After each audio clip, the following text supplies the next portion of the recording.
सभी के दर्शकों को मेरा झारखंडी जोहार नमस्कार। जो जनता का जो रुझान देख रहे हैं, यहाँ पर एक ही रुझान नारा सुन रहे हैं कि चचा भतीजा को हटाना है।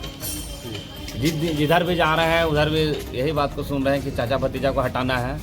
तीसरा विकल्प की ओर देख रहे हैं लोग, तो तीसरा विकल्प में मुझे लोग पसंद कर रहे हैं।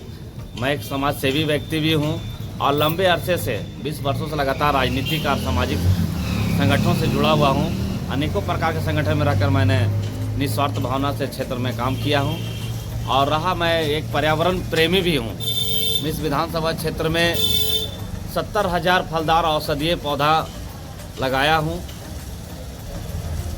और मैं क्षेत्र में काम कर रहा हूँ। अनूप जी, आपके भाजपा का कहना यह है कि भाजपा सिर्फ अब कार्यकर्ताओं को खटाना लेबर समझ लिया है कि वो लेबर के जैसा मजदूर जैसा बन के काम करे और बाहरी नेता आएगा, मोटा पैसा जो देगा, मोटा बोली जो लगाएगा उसको टिकट मिलेगा।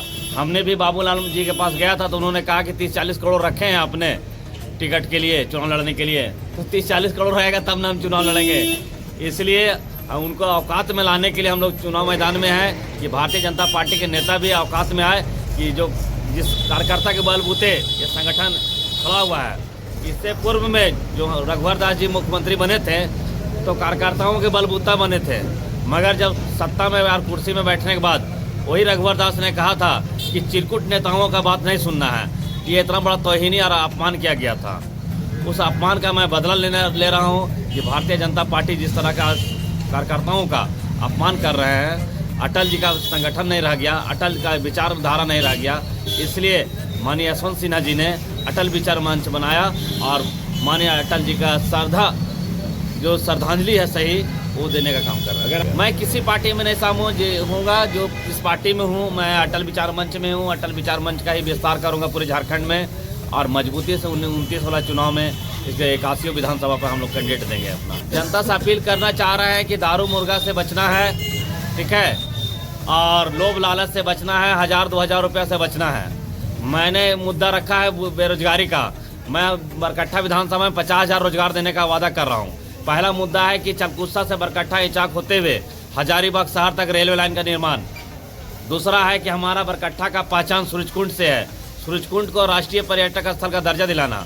और तीसरा मेरा मुद्दा है जो इचाक प्रखंड जो है एक समय रामगढ़ राज का राजधानी हुआ करता था, वो अभी वहाँ मंदिरों और मठों का शहर कहा जाता है, मगर वहाँ का जो मठ मंदिर तालाब पोखरा जो है उसका जीर्णोद्धार नहीं हो पा रहा है। 500-600 साल पुराना मठ मंदिर और तालाब है वहाँ का, जो वहाँ का इतिहास और वहाँ के सम्मान से जुड़ा हुआ है। इस पर कोई भी नेता, कोई भी मंत्री आज तक बात नहीं किया कि हमारा मठ मंदिर, हमारा समाज का विकास कैसे हो और क्षेत्र का विकास हो। मैंने तीसरा मुद्दा रखा है कि इचाक प्रखंड को राजकीय पर्यटक स्थल का दर्जा दिलाना और विकास करना। इतना 3 काम हो जाता है मेरा, तो पूरे बरकट्ठा विधानसभा में कम से कम 50,000 लोगों का रोजगार मिलेगा। अगर मैं अभियान छेड़ चुका हूँ कि रेल लाने का, मैंने हस्ताक्षर अभियान चला चुका हूँ। आज से 2 महीना पहले से मेरा हस्ताक्षर अभियान चल रहा है, चुनाव से पहले। और पौधा वितरण का कार्यक्रम मेरा हो रहा था। ये अभियान मैं चुनाव जीतूँ या हारूँ इससे कोई मतलब नहीं है, मेरा आंदोलन जारी रहेगा। मैं जब तक रेल नहीं लाऊंगा हजारीबाग तक बरकट्ठा होते हुए, तब तक मैं चैन से बैठूंगा नहीं। मैया योजना ये सिर्फ एगो छलावा है, बहनों के साथ छल करने का काम किया गया है। जनवरी से पता चलेगा किसी का खाता में पैसा नहीं गया है, ये चुनाव भर ही पैसा है। और रह गया गोगो दीदी का योजना का भी, तो मैं भारतीय जनता पार्टी में भी पदाधिकारी था, तो मुझे भी पार्टी ने कहा था कि गोगो दीदी फॉर्म भरवाइए, तो मैंने बोला मैं झूठा काम कभी नहीं कर सकता हूँ, मैं सच के साथ हूँ। इसलिए कहीं भी मैं गोगो दीदी फॉर्म भी नहीं भरवाया और न किसी से अपील किया कि गोगो दीदी के फॉर्म भरे। पावर प्लांट जो स्थापित है उसमें देखिए स्थानीय लोगों का जो प्रयास होना चाहिए, तो यहाँ का पहले तो प्रतिनिधि को करना चाहिए, मगर वहाँ का प्रतिनिधि जो है वो अपना कमीशन पर सेट है। तो हमारा मुद्दा ये भी होगा कि हमारा जो पहला वही बोले ना, हमारा प्राथमिकता होगा रोजगार पे, तो वहाँ पर हम लोग दबाव बनाएंगे और हमारे जो स्थानीय लोग हैं वो फैक्ट्री में, प्लांट में जो रखे, हमारे स्थानीय लोगों को कम से कम 80% लोगों को स्थानीय मिलना चाहिए स्थान। पर्यटक स्थल के बारे में बात कर दी है कि यहाँ पूरा बरकट्ठा कोई पर्यटक स्थल, हमारा पतालसुर धाम है, महावर बाबा है, तो पर्यटक स्थल बरकट्ठा घोषित हो जाएगा हमारा सूरजकुंड, तो उसमें सभी लोग, सभी स्थल जो धार्मिक स्थल है वो शामिल हो जाएंगे।